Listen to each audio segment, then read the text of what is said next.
I'm Allie GREYMOND. I'm an expert in OCD recovery because for the last 19 years, I've been helping people fully recover from OCD. If you would like to do personal coaching with me, all the information is on youhaveocd.com. You can sign up from there. Today, I wanted to tell you that if you are having a bad day, don't give up just because today or maybe the last week or last few days has been bad.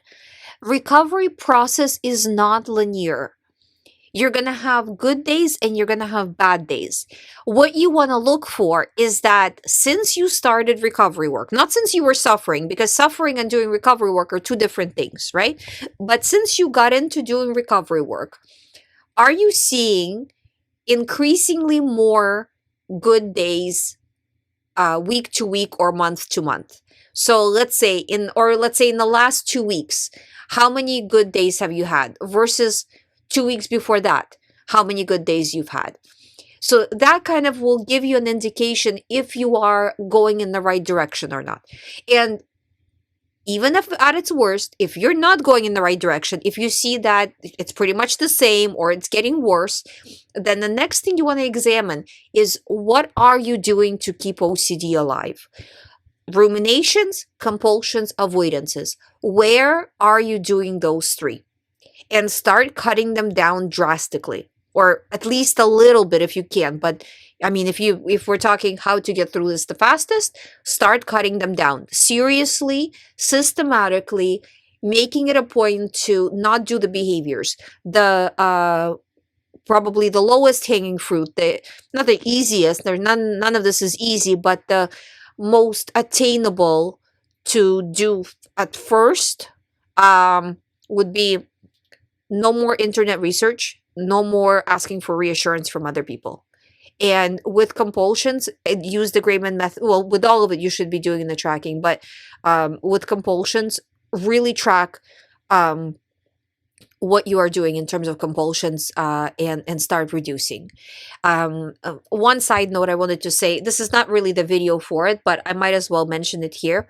I'll do a separate video on it another time. But it's not a good idea, and I'm telling you this as somebody who has had 20 years, pretty much 19, 20 years of experience working with clients.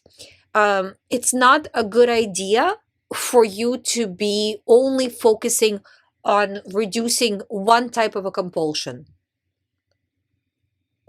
You want to make sure that you are reducing compulsions in general, because what's going to happen otherwise, that if you only work on one thing, a lot of the times doctors and therapists like taking this approach because it's almost like a never-ending approach.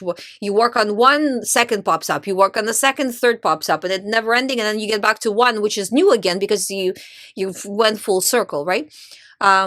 You want to address it from how I suggest in the GREYMOND method, where we count the total number of compulsions. How many compulsions are you doing altogether? This is in my app. This is in my book. I'm telling you, this works. So start doing it that way, because that way there is no room for OCD to sneak in through some other direction.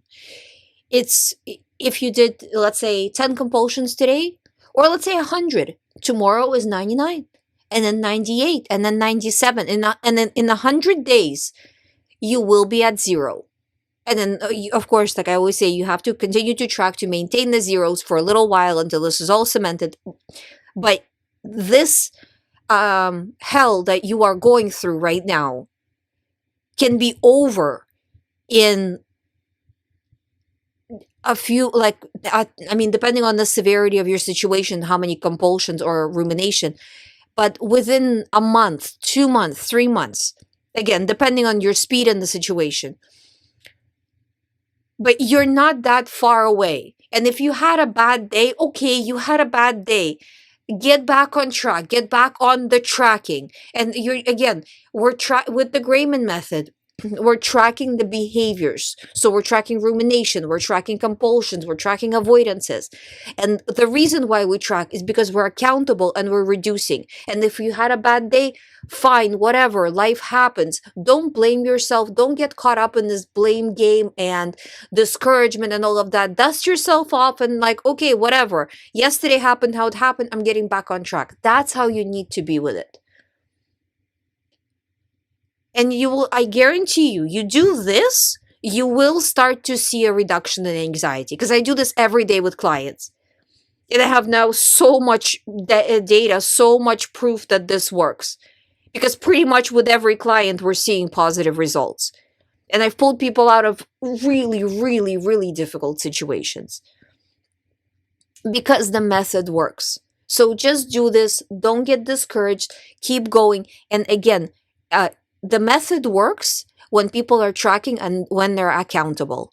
When you're doing something else, you're like doing a modified version, or you're doing one exposure a day. I'm not telling you that that works.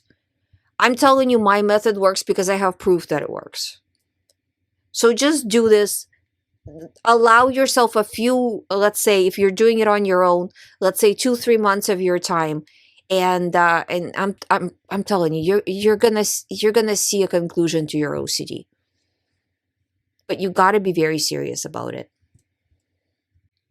Thank you for listening. If you have not subscribed, please subscribe. If you would like to do private coaching with me, please sign up through youhaveocd.com. I'll see you tomorrow.